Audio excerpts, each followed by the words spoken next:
Welcome to episode 103 of the Synergen Leadership Podcast. Have you ever thought about culture and how it's built? And would you like some insights into how you can create a great place to work? Well, my name is Julian Carl and I'm the CEO and the co-founder of Synergen Group. And in today's episode, we're going to answer those two questions. Here we are in season 3 now of our podcast, and my purpose for the podcast continues to be the same, to raise the standard of leadership. In today's show, I speak with Colin Ellis, who is the author of Culture Fix, How to Create a Great Place to Work. Colin is an award-winning international speaker, facilitator, and author of 2 best-selling books. His latest book, Culture Fix, How to Build a Great Place to Work, is the world's first how-to guide for building vibrant team, department, and organisational culture. Colin delivers speeches and programs around the world that inspire and motivate individuals to become role models for others and to provide organisations with the skills to build cultures of success. And he does go to extraordinary lengths to provide tailored experiences that live long in the memory. Whether it's the way that projects are delivered, how teams work together, or how to change the DNA of an organisation, Colin uses practical information on how to make change easy. He uses case studies, experience, and plenty of humour to keep people engaged and laughing.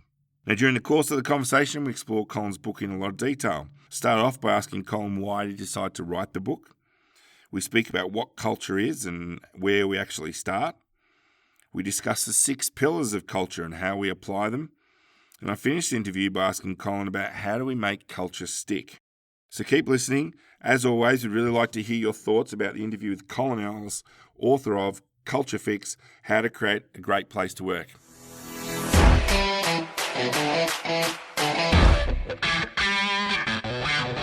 Welcome to Season 3 of the Synergen Leadership Podcast with Julian Carl. Join Julian as he speaks with leaders and authors from Australia and around the world, giving you the opportunity to share in their journey and learn from their expertise and knowledge. Julian also shares some of the tools and techniques he uses as a leader, mentor and facilitator, helping you to build your leadership capability and improve your confidence as a leader.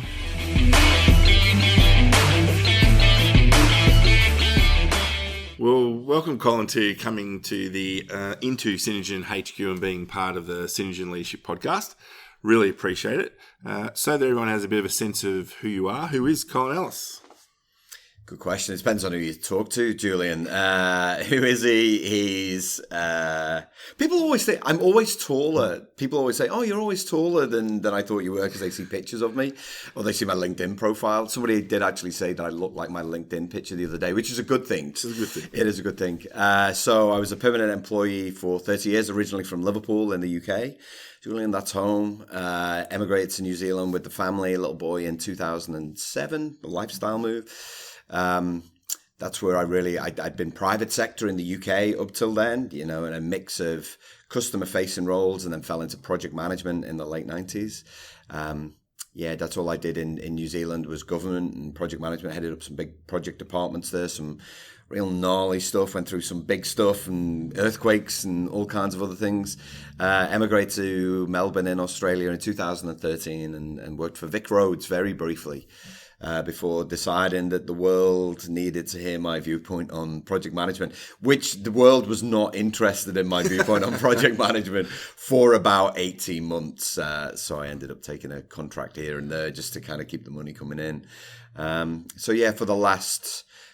2016, I public speak, I run development programs to help organizations change and write books. Okay. And I bet you, spending a bit of time in New Zealand, you'd prefer the current New Zealand Prime Minister to our Prime Minister? Yeah, I do prefer the current New Zealand Prime Minister. We should probably leave it at that. I did actually, which I can share with you here, when I published Culture Fix, I thought, I'm going to send this to political leaders because, geez, if anyone needs a book on culture, it's political leaders. And probably within 3 weeks, I got a letter back from Jacinda Ardern's office saying, thanks so much, Jacinda's delighted, yada, yada. I'm like, that's so Jacinda. There's no way I'm going to get that from Scott Morrison. And anyway, about a week later, I got a letter from Scott Morrison. It was really bad. I was like, okay, thank you, Scott. Cheers. So we are here to talk about your book, Culture Fix, How to Create a Great Place to Work. Why did you decide to write this book? So it's one of those things, Julian, that either build a great team or build a great culture was something that for me as a former senior exec, as a former manager of teams, that was always top of the list. Whoever I reported to, is your job to make sure we got a good team. It's your job to make sure we got a good culture. And so, you do what you do in any job. You cherry pick bits and pieces from different people that you've worked with. You go to a conference, you hear someone speak, you write something down. I didn't really read many business books, but every now and again I would get something like from a Richard Branson book. I'm like, oh, this is what it is. But I just felt that I could never find the book that told me about what great culture was. Even when I moved to Australia, my job was to change the culture of a team within Vic Roads. I was like, right, I'm going to go out, I'm going to find the book. And I bought The Culture Code by Daniel Coyle, which was good. It talked about kind of the culture of a baseball team and then one or two other examples. And in time I read Powerful by Patty McCord. And all these culture books were good, but there was no how-to guide. And, given that teamwork has been my passion for donkey's years, I thought someone should write the book that actually gives away how you do great culture. So my motivation really was to write something in a way that was accessible to just about everybody, that actually gave them the information on how to create great culture. Yeah. Well, I want to start with a bit of an excerpt if I can. You can read the book in any order you like. Front to back is conventional, but some sections will look more interesting than others, so that you just go right ahead and jump around as you see fit. That said, I've tried to frame it in a way that makes logical sense and will be most practically useful to readers who are trying to establish a new culture or fix an existing one. At some stage, though, you'll probably find yourself thinking something like this. Geez, this sounds hard. There's no way we could do that in our company. If I had $1 for every time I'd heard a client say something like this, I'd have $62.50 now. It's a classic case of fixed mindset thinking. People talk about culture as being the most important thing, but they look for every possible way to avoid doing it because, like most things, it involves risk, time, and money. Instead, they back quick fix interventions which may provide short-term impetus but offer nothing in the way of long-term change or growth.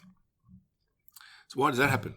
Why do people say that it's too hard? What is it that's behind that, do you think? Because I think what ultimately behind it, Julian, is the fact that they know that if they want to create a great culture, they have to change the mindsets of individuals. And there are some people who are almost deliberately getting in the way of change.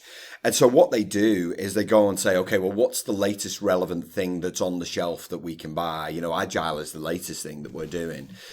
And let's implement that in the hope that people change. And they never do. They never do. So they stick it in the too hard basket because fundamentally they don't want to have the difficult conversations with people.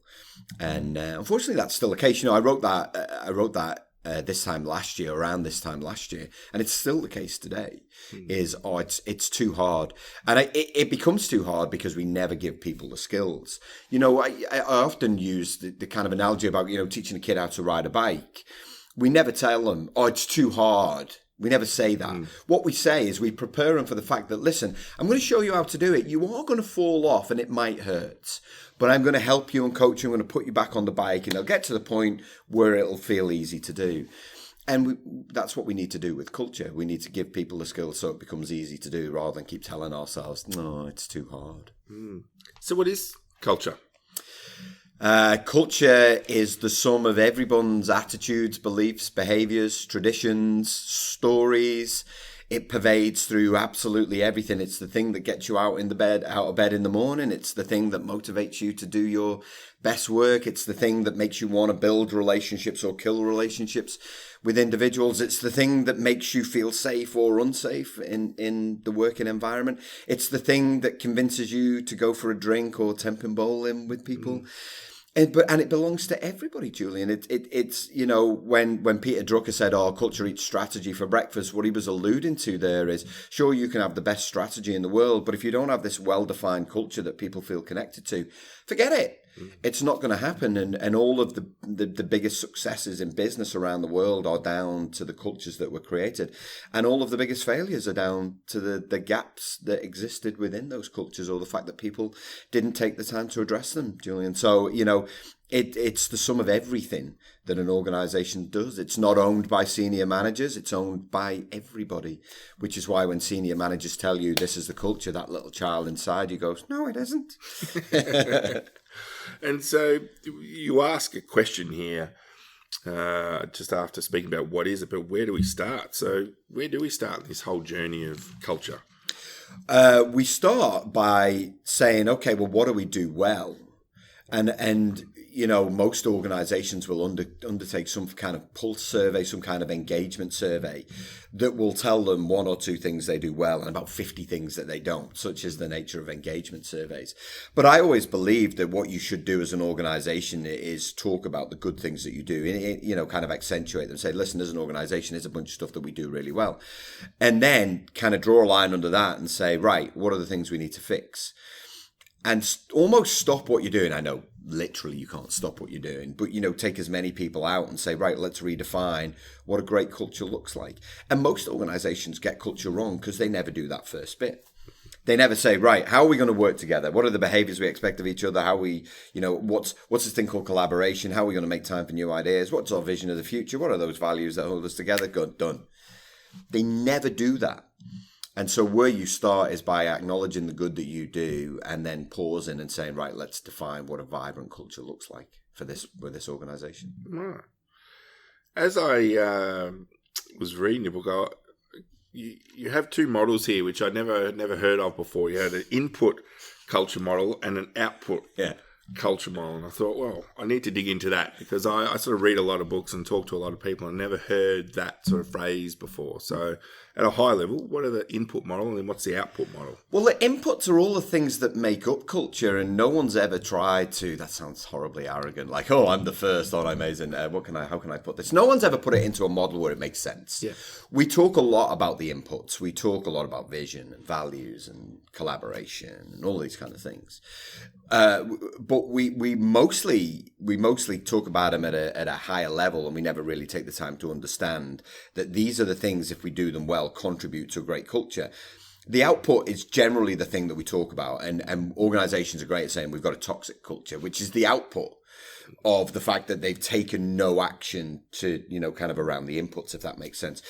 So I always say that these are all the things that you put into a culture, and depending on how well or not you do that, this will be the output.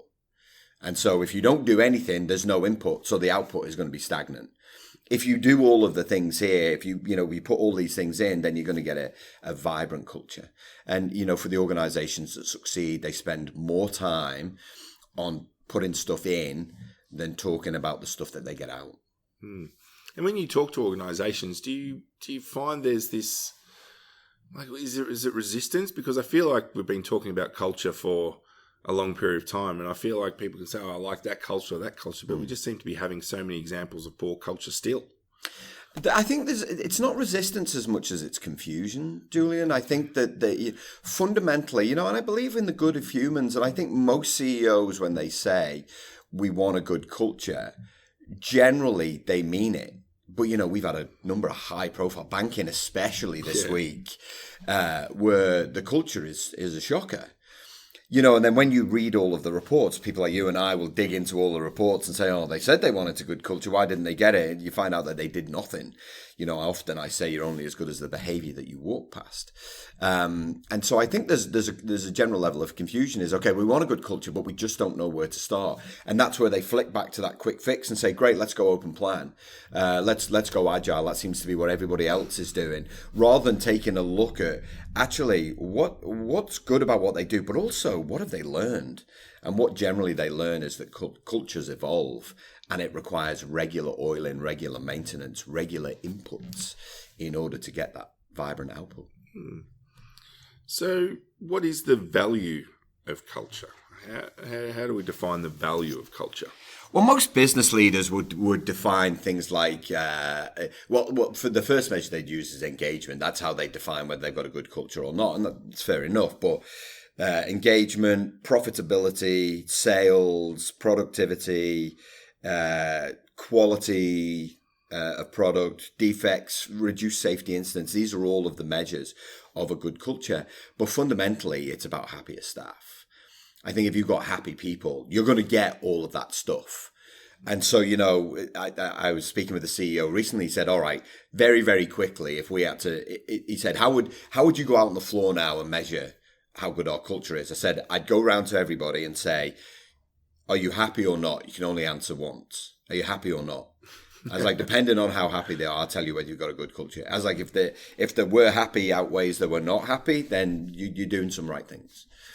But mostly it'll be the other way around. So I think where you've got happier staff who feel that they can contribute and turn up and be the best, their best selves. Also acknowledging that there are days that they show up and they can't be their best selves, but that they've got a group of people around them who will help them, either by leaving them alone. I like, you sit in the corner, you just do what you need to do, and you go home and deal with whatever you're dealing with. Or else they'll, kind of buy them a coffee and say, can I help? Or sometimes, and I've been one of these, is you get a kick up the backside. Say, okay, well, what is it? What do you need? You're not performing. And so I think, happier staff is we all do our best work on the edge of uncomfortable, is where we feel a little bit challenged, but we're supported by a network of people. And then we get all the results, get all of the business results, because of that. You reference a video I've seen, the lone nut, and you talk about the idea that culture evolution starts with a lone nut. So in a corporate sense, who are these lone nuts? And yeah, I was one of them for many years. And I think people did actually use the word nut. I got called a nut job once, which I took as a massive compliment.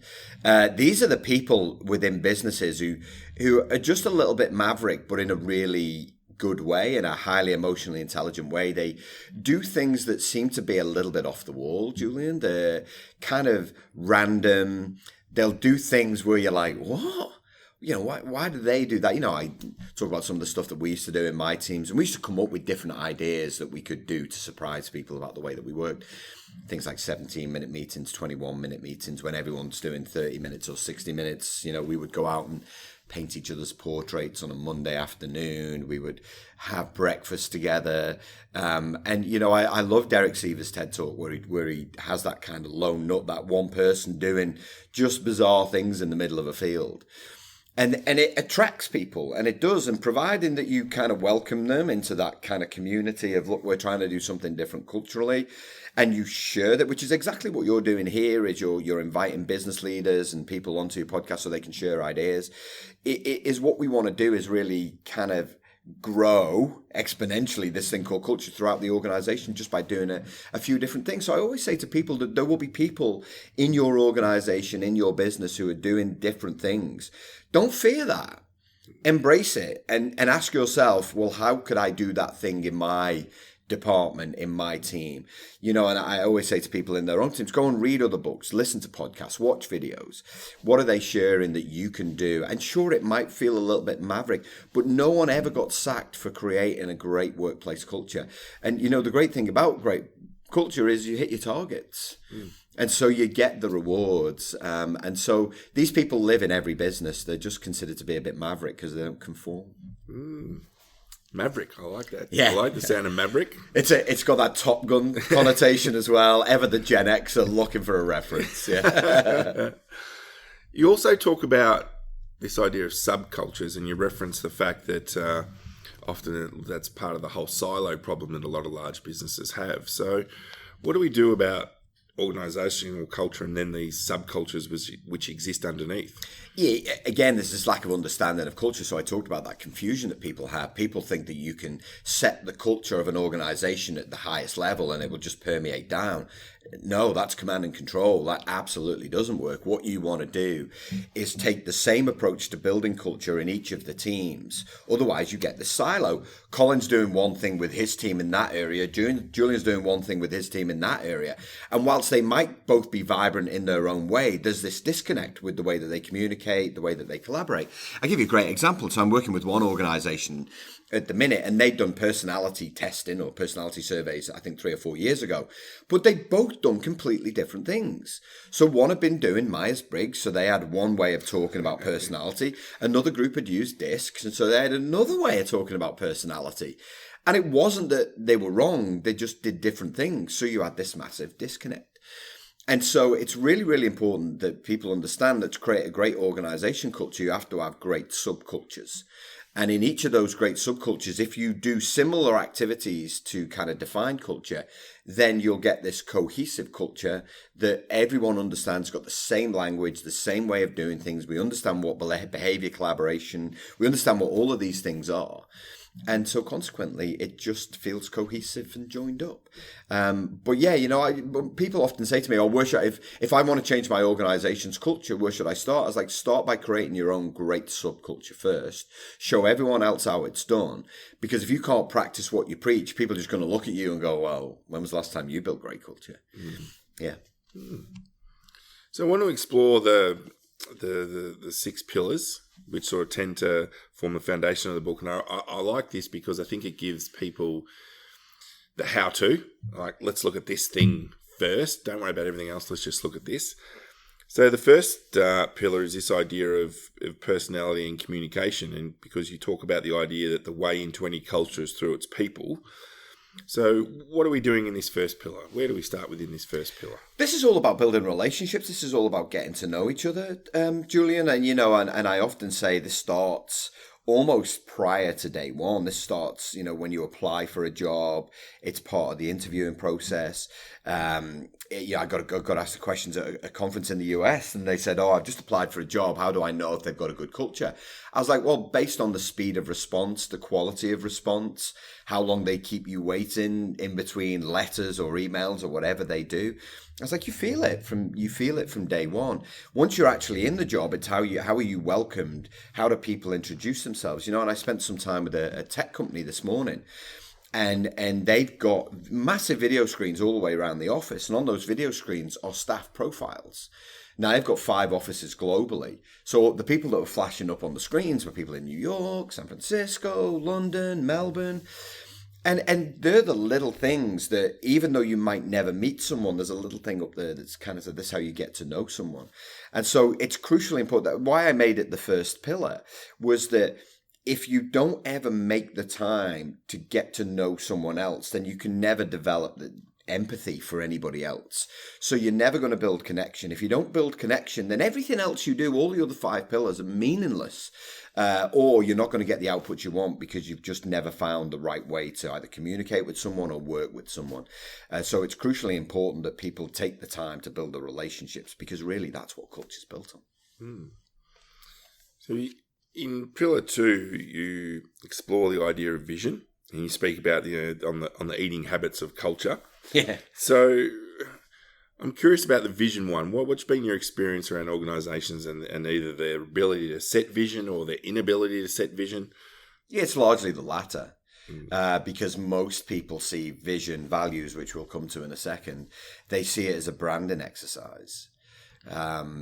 The organization. So a lot of my work, the genesis for a lot of my work happened in 2005. The last organization I worked for in the UK was a retail company, clothing retail company, and they got their culture definition spot on. They recognized that they were getting left behind. They had no online presence. Their major competitor was online, and they recognized that if it didn't change their culture, that they would never be able to compete. And so for 2 days, we spent off-site as a business, as 300 people off-site, redefining what the culture looks like. And the vision statement, they very clearly laid out, it has to be aspirational. It's got to be words that are focused on the future. It's got to be something that guides our decision-making. It's got to be something that excites us. And I just love that whole, typical extrovert. I love all of that. I love that stuff. I want a future-focused statement. But too many vision statements are so long-winded, and it's not that the exercises that they've undertaken is wrong.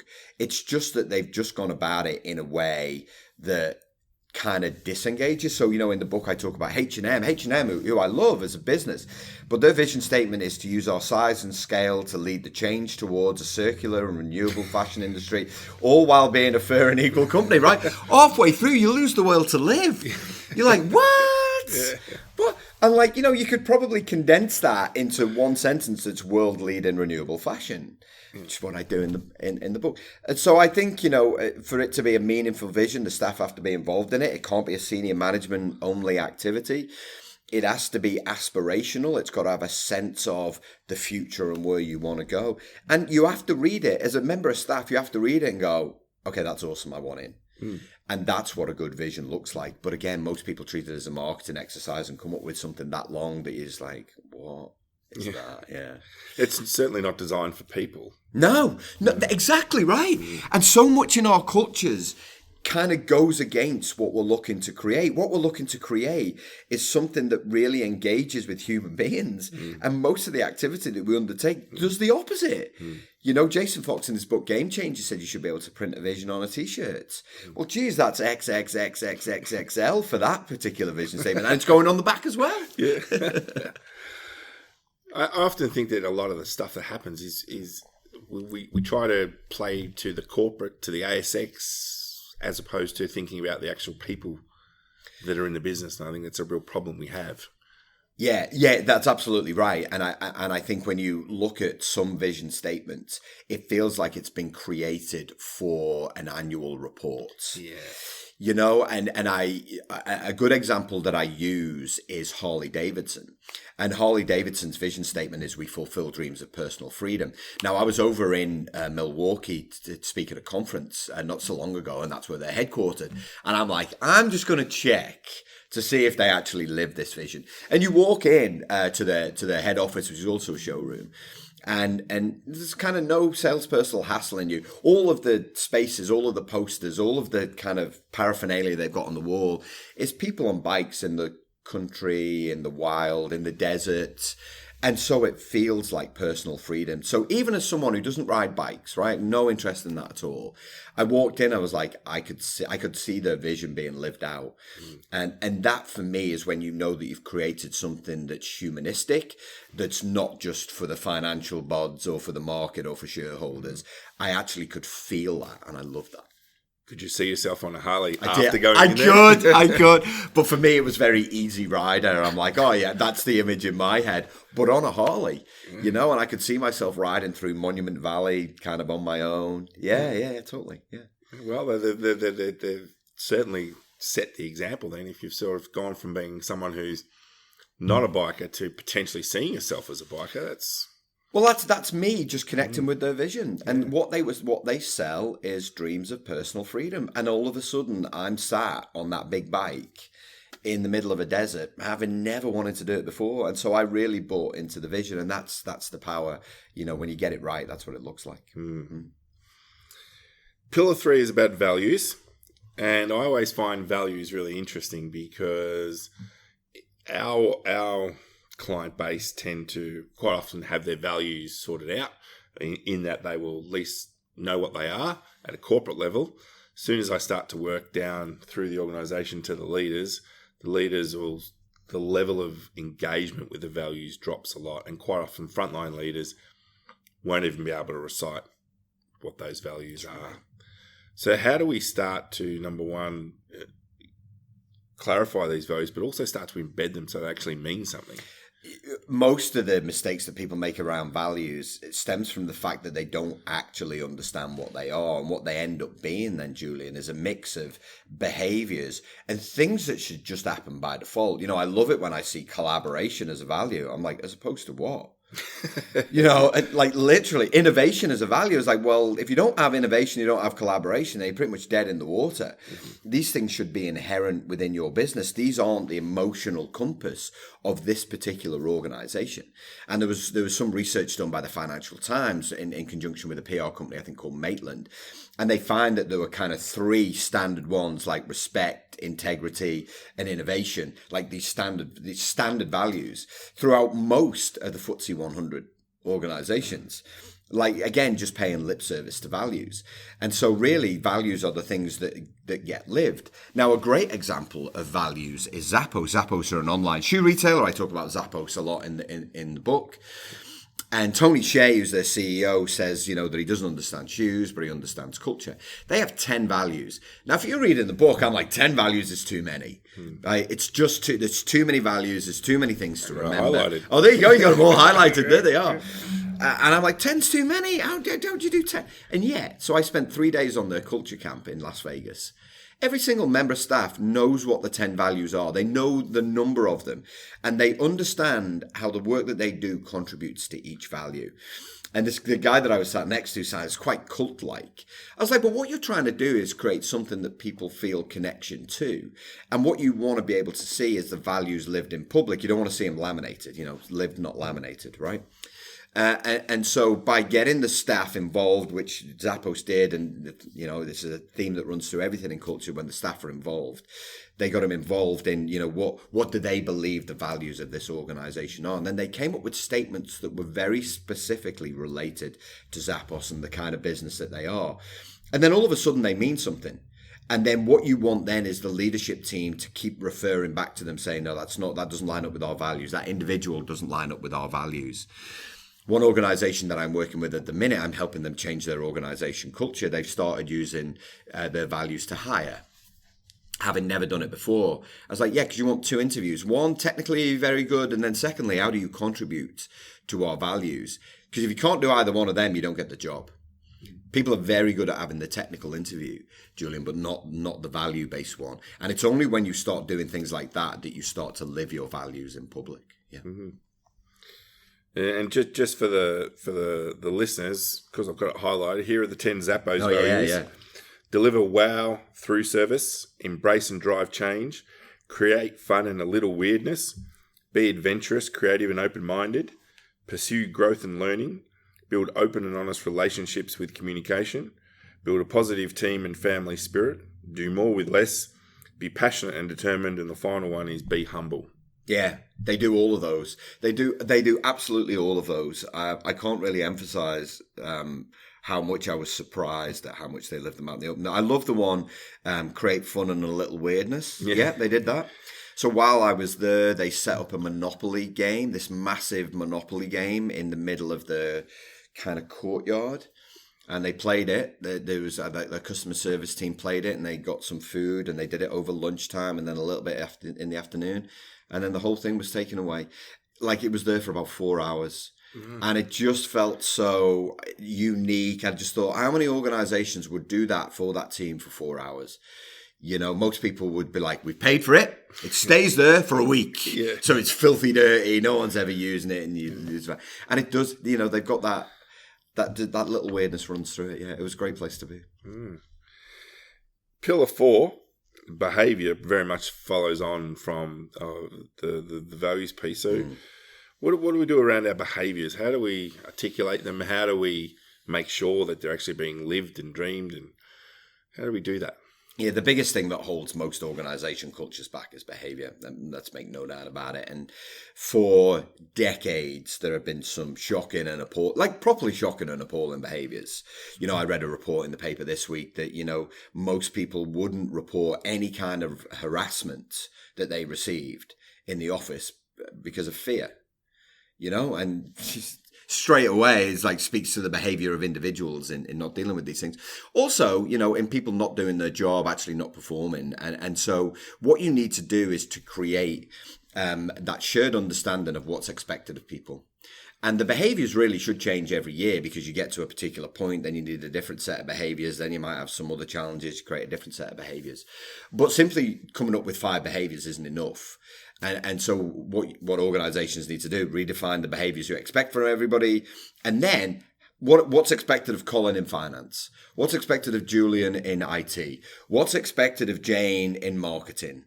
How do we demonstrate these on a daily basis? And when someone doesn't behave in line with what's expected, they have to be called out. Now, there's 3 conversations. The first one is always empathy-led. Is everything okay? This is not who you are. I just want to make sure you're good. How can I help? The second one is, we've been here before. I don't want to have a third conversation. I'll help you do anything you can to get performance back on track, your behavior back on track. And then the third one, someone with HR in the room, and then you're on a process. So many people fear that. But if you don't send the message that that behavior is not acceptable, then it just becomes the thing that everybody does. And they're like, well, if Colin's getting away with it, I'm going to do it as well. And so, you have to redefine what you expect of each other. In an ideal world, we'd all just come into work and be great human beings. We'd all be high in emotional intelligence, kind of that capacity to be aware of, manage, control our emotions. That would be great. We'd have a growth mindset. We'd be fixed on what's possible, not what's not possible. But the reality is, Julian, that that's not the case. And so I think, what organizations have got to do is to redefine, this is what we expect of you, and then hold them to it. Something you mentioned just then really resonated with me. I'm quite familiar with the whole fixed and growth mindset and Carol Dweck's work, but I'm wondering how organisations go about dealing with individuals that are clearly fixed, but they don't see it that way. They see themselves, I'm not fixed mindset. I'm happy to encourage growth, but their behaviours don't really support that. Yeah, Kurt Kaufman and Marcus Buckingham said in their book First Break All the Rules, they said that self-aware individuals are the building blocks, the foundation of great teams, and they're absolutely right. And so many people lack self-awareness, and certainly in my career, and one of the things that I had to do was very, very, very quickly. So we would undertake some kind of personality exercise where you kind of got a sense of who you are and what you were about. And then what I did was introduce some kind of feedback mechanism so that we could all say, Julian, here's one thing you're good at, here's one thing to think about. It was never bad, never good, bad, but essentially that's what we want to do. But it's down to managers to set the expectation. And one of the biggest issues we have in workplace cultures is they're not very good at setting expectations because no one showed them how to do it. And I go into great detail into how to do that because without that, you can never hold them to it. So you can't tell someone to be positive. You can't tell someone to have a growth mindset. What you have to do is show them. You have to help them. You have to coach them. Most managers don't have the stomach for that. And so unless you're prepared to challenge yourself to do the things that you don't want to do, don't expect it of other people.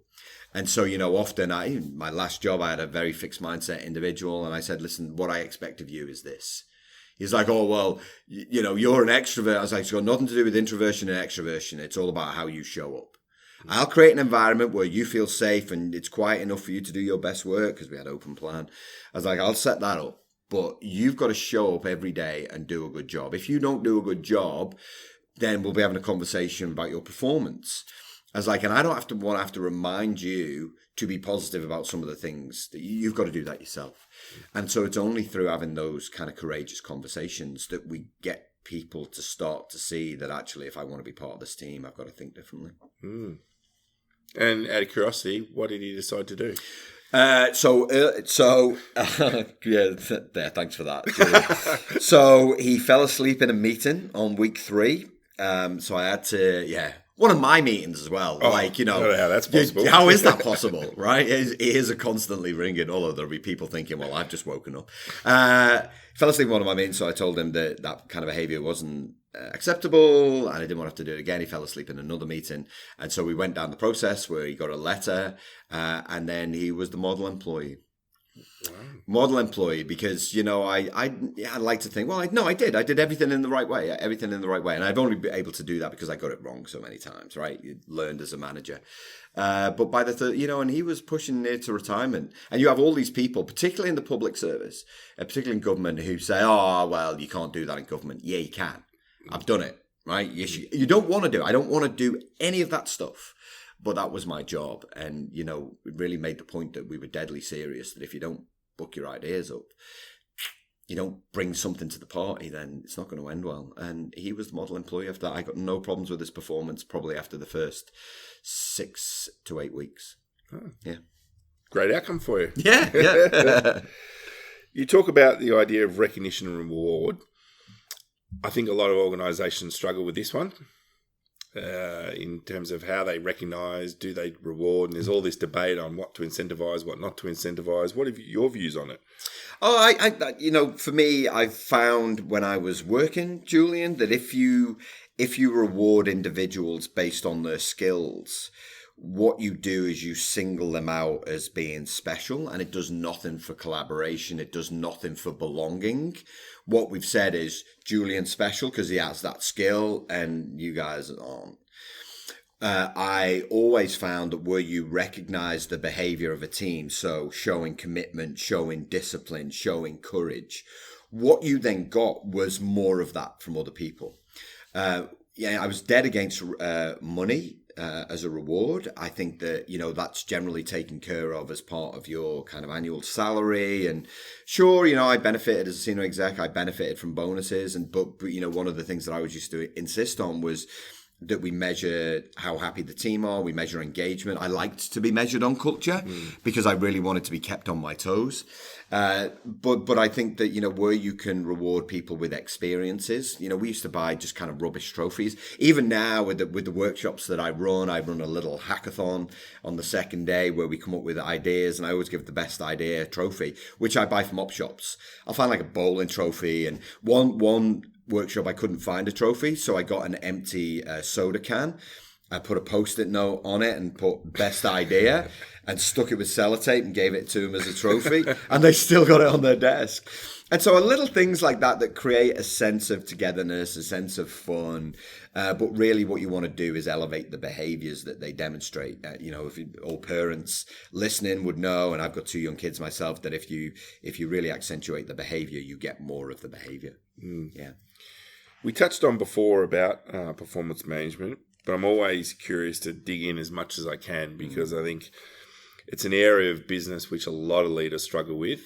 It's an area of business which some leaders will try to abdicate to HR. Oh, it's a HR issue. Yeah. So how do we go about making performance management part of our culture? That's just what we do. Yeah, I love that. Yeah, we abdicated to HR, who then very quickly washed their hands of it and go, yeah, no, you can't do anything. I used to love it. And I got this from so many HR departments. I was like, okay, well, I've done all of these things, with Clive or whatever. I'm going to have to do that. And I'm, it's a really long process. Just so you know, it takes 6 months. In other words, we can't be bothered to go through the process. Please don't make us do it. I'm like, it's your job. So I think, and I talk at a number of HR conferences is what we want is common sense support. And common sense support looks like what you've got to do is make sure that managers have the skills to manage people. There was a survey that came out of Harvard in 2016, and what they found was that 69% of managers were uncomfortable communicating with employees. Now, it's kind of a problem when you've got almost 3/4 of managers who don't want to communicate. But we don't give them the skills to set expectation in the right way, and we don't give them the skills on how to manage performance. So every time I work with organizations kind of across a year, or sometimes I do it quarterly, I say, well, what do you want to know? I'll get you define what you want to hear, and I'll come and bring a keynote. One of them is always performance management. Because what HR departments haven't done is set managers up for success. And so by defining what you expect behaviorally of people, that's step 1. Then by holding them to it is step 2. And then the third thing is you have to be serious about it. And for those people that consistently behave in an adjunct way to that which has been defined as part of the culture, they have to go. And often the sign of a good culture is how many people are being performance managed. And so if you've got an engagement score of like 60%, which, it's kind of not bad. It probably 85 is the best that it gets engagement scores wise. So 60%, you're all right. You're doing all right. But you should have at least, in a staff of 100, probably 5 on performance management to send the message to everybody else that this behavior thing is frankly just not acceptable. And you see people make excuse for behavior all the time. In the book I talk about the Me Too movement, and that's what we've been doing for behavior. And there's so many instances of organizations right now where people are still making excuses for the behavior of their staff. It's just not good enough. You also write about diversity and inclusion. I find this one an interesting one because number one, because it's led to a whole new job description. So you now have D&I managers, and I'm always curious about what people actually see diversity as? Because I think there's a lot of focus on a very small part of diversity. Oh, we need gender diversity, or we need... But I think diversity is so big. So talk to me a little bit about that. The focus it tends to be on gender diversity, and then people end up going down the quota paths. It's like, oh, we've got to have this many and this many. And there's a nobility to that, in my experience, Julian. There's a nobility to that, to kind of recognise the fact that you've got a gender imbalance. And it's really important that you do something. You know, there's one organisation that I know based in Australia. They lost 3 of their senior female execs, and they replaced them with 3 white middle-aged males, which sends completely the wrong message to the rest of the organisation, bearing in mind the other 3 members are white middle-aged males. So that's something that they're clearly not thinking about, the kind of imbalance that they have. But secondly, you know, for me, more importantly, is cognitive diversity, is making sure that we have different viewpoints at different times, so you don't end up with this kind of sense of groupthink where everybody thinks the same thing. And when you hire the same people from the same backgrounds with the same upbringings, that's what you're just going to get, this fixed one idea. And then what you end up doing is violently agreeing with each other on a daily basis, and the organization never moves forward. You know, kind of Nokia are a famous case of an organization that didn't have much in the way of cognitive diversity. So they kept telling themselves that everybody would want this product forever. Kodak are the same. Everyone's always going to want to take a roll of film down the chemist to get it produced. Yeah, nah. And so, you know, we have to think, again, more broadly about diversity and inclusion, because we want everybody's ideas at the right time, but we want different people's ideas, which is why, you know, when I work with different teams, you know, I worked with one IT team recently, and they said, oh, you know, we really don't think, we're not thinking enough outside the square. What should we do? I was like, well, do something outside the square. Invite someone from marketing into your team and say, listen, if you were designing this from the start, what would you do? And I said, I guarantee they'll say, don't do what you're doing right now. Mm-hmm. And so find different ways to include other people's viewpoints and make sure you've got a real diversity of thought. And whilst also make sure you've got, you know, kind of the right balance of staff as well. Mm. Pillar 5, it's all about this idea of collaboration, which seems like a bit of a hot topic at the moment in the circles I run with. We need to collaborate more. Yeah. We need to collaborate more. So talk me through collaboration. Love that one. We need to collaborate more. Great. What are you doing? Well, we're going to go open plan. Awesome. The thing proven to kill collaboration. Excellent. Great. You know, when people think collaboration is endless consultation, they think it's harmony, they think it's sending out emails by copying everybody in. You know, what we want is, you know, openness and transparency. Yeah, but is that what you really want? And again, collaboration is just an agreement between individuals on how they'll work together. But people don't do that. You know, I say you do a lot of work in the project space, and I say to project managers, what you need more than anything else is to build the team first. Because when you build a team, you get a good plan. Because the plan is where it's at when you're delivering a project. But if you don't have a good team, no one's going to feel connected to anything. They're not going to be engaged with anything that you're doing. And consequently, you're not going to get this collaboration. I worked with one organization. They said, I said, do you use any tools? And I'll talk about this in a minute. But they said, we use Slack, but it doesn't really work. I'm like, yeah, no, Slack works. Trust me, it works. It's like, what you've not done is come together and say, listen, how are we going to use that tool? When are we going to use it? When's face-to-face the most important thing? When's, you know, kind of communication tool? How are we going to use email? And so, you know, what they don't do, and this is why it's such a crucial pillar, is if you don't agree how you're going to work together, then you're just going to fill up your inbox with emails, and, you know, nothing will ever get done.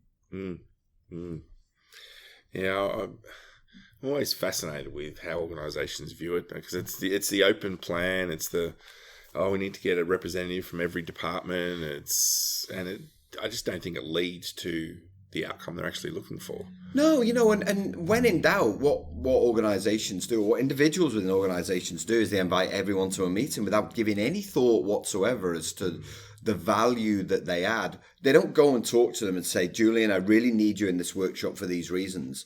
They find a space in everybody's diary, put it in there, and just expect people to turn up. If I book it, they will come. It's like, that's definitely not going to work. Definitely, yeah. I want to touch on another hot topic, hot word that you reference in the book, and it's this whole idea that agility is not a shortcut.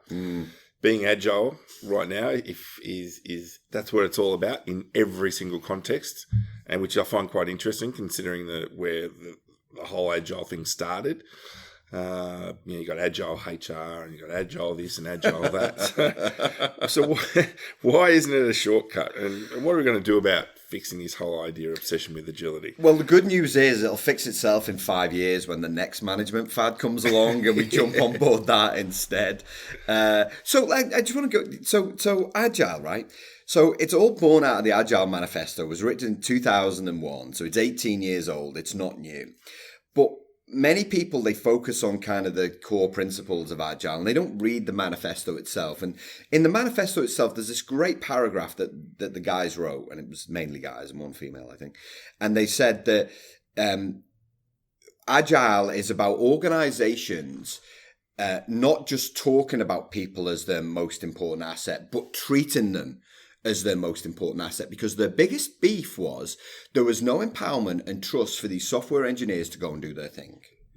Right? That was their biggest beef, right? So the whole concept of Agile was, tell us what you need, we'll then do what we feel is the right thing to deliver value in a way that the customer appreciates. We've just done Big Bang for Y2K. We recognize that was horrible and painful, and we ended up being told what to do. We don't want that. We'll deliver value incrementally, but trust us and empower us. And these are two things that run through Spotify's cultures, trust and empowerment. But organizations, what they want is the latest commodity thing to buy. So there was a report in the UK the year before last, Julian. 93% of CIOs said that Agile had already failed them. And most were frustrated that it had become a commodity, a sales commodity. I'm like, yeah, you idiots are buying it though. That's why it's become a commodity. It's the latest things like Prince 2 in the early 2000s. Yeah. That's going to be the answer. Like Six Sigma, that's going to be the answer. Now it's Agile. But don't get me wrong, like, Scrum as a method or whichever kind of mode of Agile you're doing is a technical skill, right? And you need that. But if you want your organization to be truly Agile, it's a culture change. You've got to redefine the way that you're going to work together. You've got to manage out those fixed mindset people who don't want to deliver value quickly.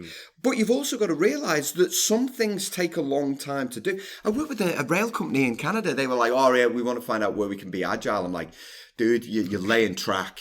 There's very little that's Agile about that. I was like, however, what we can do is things like stand-up meetings. You can do kind of boards. You can do Kanban boards. They're kind of, but they're all technical tools. But agility is how you respond, how you think, what's your mindset like. And so I just want people to stop buying Agile and to start giving their staff the opportunity to define what the culture of Agile means. And then they'll start to get some of the gains that they're looking for. I could talk on that for an hour. Oh, yeah, you're like, quick, let's move on. No, well, I'm going to dig deeper because you mentioned a couple of the tools like Six Sigma and Lean, and you've got a whole section in your book where you talk about the systems and tools, and you talk about the three, which is ISO, Six Sigma, and Lean. And this is really interesting because we do some Lean and have just been asked to sort of start doing more of the Six Sigma stuff. Okay. So it's coming back. It's coming back. It's coming back. It's like Ebola. Yeah. So I'm keen to hear, before we go down this path too much, keen to hear. It's and I make the point in the book that there's nothing wrong with any of these things. I've got loads and loads of badges myself to improve my technical skills. I think it would be folly to ignore things that improve the way that organizations work. But, you take something like kind of the Toyota system, like lean manufacturing. What people forget is that whole, I guess, the whole process, if you want to call it that Taiichi Ohno, kind of came up with was all about people. It was all about culturally, what's going to make people feel good about producing this product? How can we, it's not just about eliminating inefficiencies. It's all about, well, how can we help them to be happier in their jobs such that we reduce the amount of inefficiencies that we have. And that's what these things are all about. So I think, I always say, regardless of kind of what you do, if you're not across things like design thinking, you at least have to have a working knowledge of what Six Sigma is, go on a Scrum code, do all of these things, but bear in mind that they make you technically better, but they don't make you emotionally better.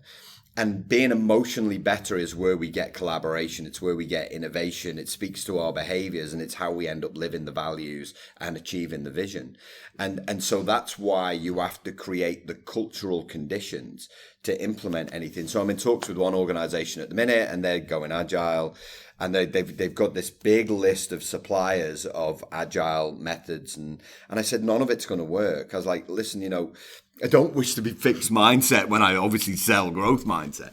But none of it's going to work unless you create the conditions for it to work. Because what you'll end up doing is blaming the third-party supplier because you didn't get the outcome. And yet they will have delivered exactly what was required. But your outcome is improved engagement, it's faster value, it's all of these things. Going on the technical training course is probably a third of that. Mm-hmm. 2/3 is, what do I need to change about myself? 1/3 is, what do I need to change about myself? And the other third is, what do we need to change about the way that we work together in order to leverage that other third to get the outcomes we're looking for? Mm. I suppose that ties very nicely into my next sort of point I want to talk through is this idea of the working environment. How do we create the sort of working environments which do support this pillar of collaboration?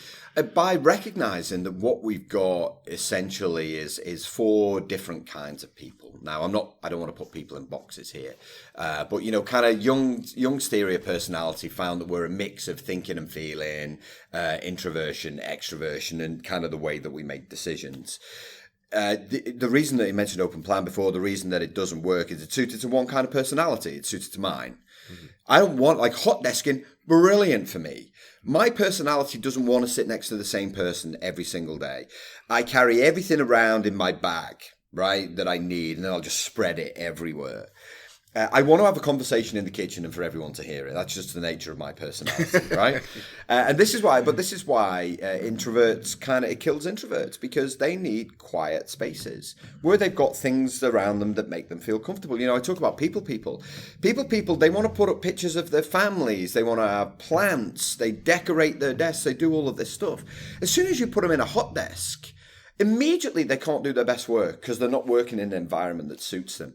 I was over at Atlassian Software Company in Sydney. I was talking to Don Price there, who's the work futurist. Yeah.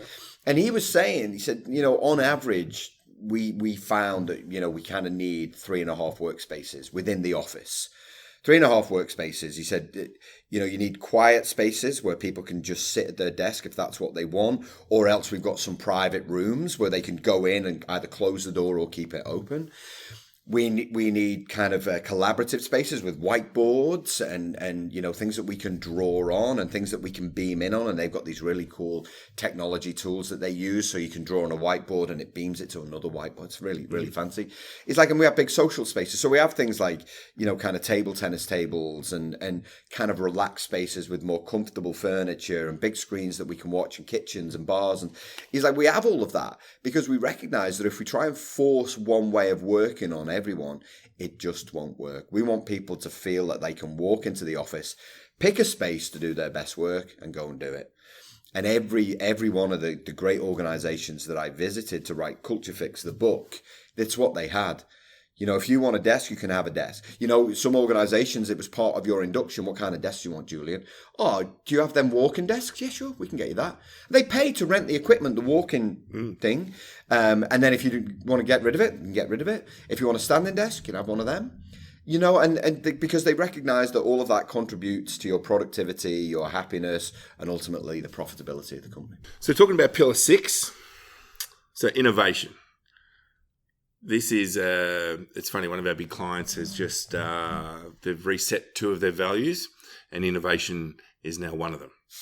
And it's interesting because when you hear the CEO speak, he talks about this idea that innovation isn't always the technology. It's not always an increase there. Sometimes it's just a little tweak in how we work. And I'm curious about your views on innovation and how we really start to drive some real innovation.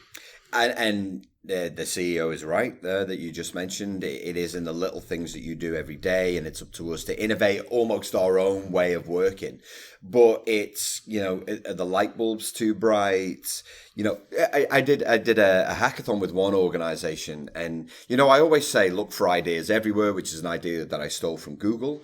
And look for ideas everywhere is don't just concentrate on your job. There could be something that really bothers you that people talk about. And so we did this little kind of mini hackathon as part of the culture program. And the winning idea was to move the fridge 18 feet.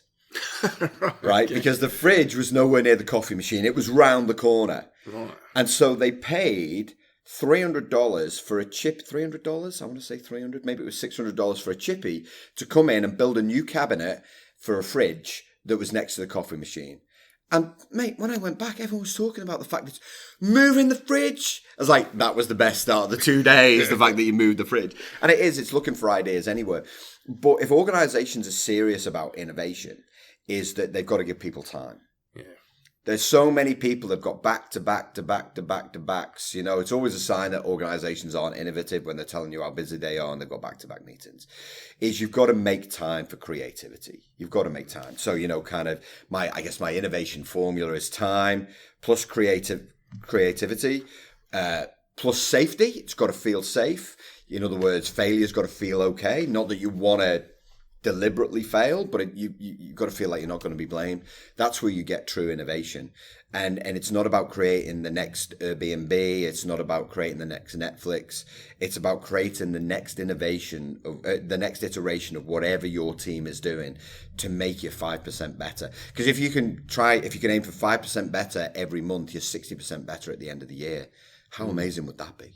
Yeah. And can you think of a really good example?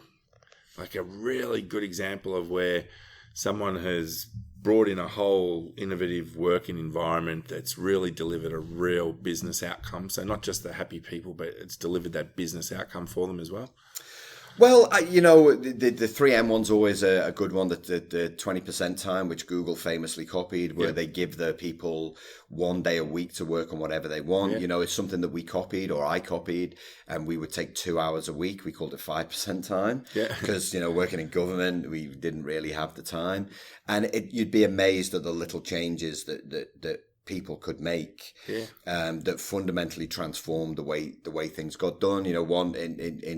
One business that I worked with, we reduced the procurement process down from 3 months to 6 weeks, which doesn't sound like a lot, but when you have to buy assets, materials, people, that 6 weeks makes such a massive difference. And all we did is we looked for inefficiencies in the process. We knew if we went to procurement and said, your process is too long, you need to shorten it, they'd have just bounced us out of the department. And so what we did is we laid out the process and said, okay, well, where do we contribute? Where can we take time out? How much time do we spend filling out a form here? What's the most important thing? And so we presented a couple of options. And, one very simple option, which is ridiculous, but they had a Word document that you filled in, and you spent so much time formatting the Word document that it used to take hours to fill in. So we replicated the Word document into a fillable PDF. And it reduced the time to fill it in by about, I don't know. Let's say it went from maybe an hour to 10 minutes, right? And so there are those little incremental changes, and that's innovation in action. And that change, and of course they didn't want to do it. And then we presented it to the CEO, and he said, "This is absolutely insane. Why wouldn't we do this? This could be a game changer for you guys as well as everybody else." But that was the fixed mindset they were holding on to it. Yeah. So how do we make culture stick? We need a bunch of people who want to make it stick, first of all, Julian. And, I think, and I talk about this in the book, there was one survey that said 84% of organizations kind of start these culture initiatives, but, only 3% ever successfully completed it because they didn't start in the right way. Lots of people approach me, and they'll approach you guys as well, and said, listen, this is what we want to do. This is the outcome that we're looking for. Invariably, they want to start in the wrong place. So it's about how do we help them make the case for change. And so I think you've got to be, to make culture change stick, you've got to be really clear about what the expectations are at the end. You've got to understand that the CFO will always want a number of some description. It's hard to put a number on it. Tony Shea, the CEO of Zappos, he said, I don't understand why people always want to put a number on culture. He said, what's the measure of hogging your mom? And I really love that. I was like, yeah, because you get that sense of belonging, of care, of affection, of engagement. But the fact of the matter is, and that was no different, is the CFO wants a number on it. So if it's an engagement score, great. Undertake some activity, but make culture a measure of senior management. That's how they start to take it seriously. And you make it stick when you embrace everybody and say, listen, this is a collective approach that we're taking. You're all part of it. And then you don't allow anyone to sit on the outside of it throwing stones. And so one organization that I work with, deadly serious about making it happen, they managed out 2 people who deliberately tried to work against the new culture. Wow. They sent the message, they said, we have spent time, we've spent money, and we are deadly serious about changing where we are right now. So we want you to be a part of it, but we don't want you to be those kind of brilliant jerks. We don't want you to be a really good technical person, but just an idiot. And they managed them out, and it sent the message to everybody else that if you wanted to be part of this thing, you're all in, we want you.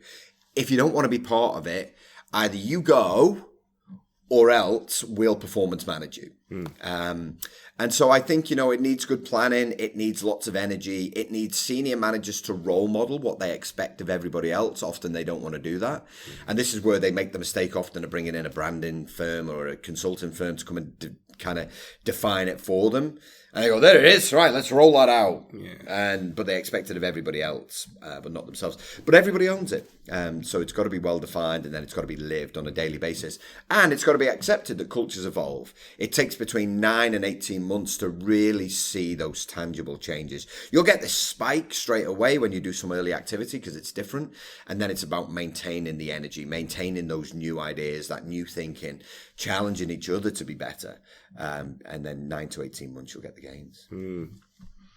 Yeah, I really liked in the book, you sort of gave this list of, and you call it a culture deck, which includes visions, values, behaviours, principles of collaboration, measures of success, why people would want to work there, and development opportunities for staff. And when I read that, I thought that's a really useful checklist for a leader or organisation to just start working their way through. And if they don't have that, well, then they know where at least to start. But they can't talk about if they don't have that, they can't talk about their culture. Every time I start working with someone or when I speak to people at conferences, Julian, I say, describe your culture for me. And they can't do it. One organisation go, oh, well, we're agile. I'm like, oh, God, I threw up a bit in my mouth. Oh, God, what was that? They can't describe it. And the culture deck was made famous by Netflix. Although Valve's handbook kind of predated that to around about 2011, that was in the public domain, which they're the real first things that talked to culture. And really, it doesn't need to be, Netflix was 118 pages, it doesn't need to be that big. It can be like 40 pages. But when it's got all of the information in that you just described, it provides that sense of this is who we are, this is what we're about. It can be used on so many levels, not just for hiring and firing, but also for decision making and deciding how to undertake different pieces of work. But yeah, that's where you bring it neatly together. And, like I say, it takes a couple of days. I do it all the time, run a workshop. We produce a culture deck. We send it to staff. They're like, this is great. It's like, yeah, you came up with it. It's yours. You own it. Yeah. So if there was one big thing from the book that you'd like people to take away, what would be that one big thing? Culture doesn't create itself. That's the one big thing. I think there's an assumption in far too many organizations or in the minds of senior leaders that you can just bring a group of people together, tell them that culture is important, and sit back and watch it happen. It doesn't create itself. You have to be deliberate about culture. You have to spend time on it. You have to spend money on it. And then you have to continually oil it. And a great way to do that is by role modeling it. So yeah, the big takeaway is that you have to be deliberate about building and evolving culture if you want it to be a differential. And so are there any books, people that really inspire you and get you going? Oh, I think there are. There always are. I'm often inspired by the little stories that I hear within organisations, the people that I meet at conferences. Julian, I was inspired just last week in Canberra. There was a kid who walked past a homeless guy on the street. He stopped. He turned around. He got his wallet out of his pocket. He took $20 out of his wallet, put it in this guy's hat, and he said, "There you go, my friend. I hope that helps. Spend it wisely." And it'd been a long day and I kind of choked up a little bit. I was like, that is an incredible little piece of humanity. So I like those. I follow people like Brene Brown. Brene Brown, I kind of love the way that she presents her message. There's always it's serious, but it's a sense of fun, which really resonates with me. Seth Godin is a guy who I really admire, even though he does marketing. His message is so simple, easy to absorb. Gary Vaynerchuk is another guy who's just like right on point. He doesn't really give a damn when he'll say that. But there are success stories all over the world that inspire me. And the books, there's a whole list of them at the back of my book. I wanted to call out all of the great books that I read in order to kind of write Culture Fix. There are just so many that I can take one small idea from and it inspires me to write something. Okay. So if people want to find out more about you and the specific type of work that you do, where should they go? So on the culture side of things, you can go to culturefix.xyz. That's kind of the hub for everything that we talked about in the book. LinkedIn is the social media place to find me, so feel free to connect on LinkedIn. I like to share lots and lots of information. We've also set up a Culture Fix community, Julian. It's literally called culturefixcommunity.com. Again, I think about when I was working in business, I just wanted to be part of a virtual online thing where I could just go and share my ideas with other people, get other people's opinions. So we launched that 3 weeks ago, and it's now got 200 members from around the world sharing ideas and sharing articles and videos and books and things. So culturefixcommunity.com is another place you can find me too. Okay. And any last words on culture? My last word would be you can do it. If you're listening to this thinking, oh, that sounds a bit hard, that sounds a bit tough, I want you to know that I've been in exactly the same place in lots of different organizations. Some of the toughest organizations that people tell you can change culture, and you can do it. You totally can do it. You have to look at yourself in the mirror. You have to ask yourself what you're going to give up. Somebody said to me, "Oh, you seem to do a lot of work. What don't you do?" I was like, "Well, I don't spend hours and hours in front of TV. I'm not a massive Netflix watcher. All of a sudden, I'll find, I'm really into The Mandalorian at the minute. I don't know when this is going out. We'll be end this first series when this has gone out. So Disney Plus is a big thing in our house. So I'll find something. But there's lots that I've given up and in order to help myself get better. And I think, you can definitely do it. If the spirit is strong, you've got to be physically fit, you've got to be mentally fit, you've got to show up every day, and you've got to constantly stretch yourself. And when you do all those things, you can achieve anything. On that note, Colin, thank you so much for being on the Synergy and Leadership Podcast. My pleasure, Julian. Thanks, mate.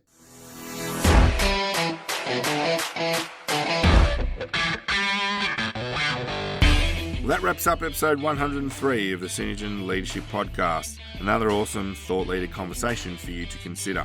This podcast is produced by my firm, Synergy Group, as a way of giving back to the leadership community. So if you are interested in having a conversation with us, I'd like to encourage you to head on over to the Synergy Group website. Tell us what you liked about the episode, tell us who you'd like us to interview, or tell us what sort of content that you're actually interested in. As always, if you are an iPhone listener, please feel free to head on over to the Apple site and leave us a review and a rating. It really does help us build awareness of the show.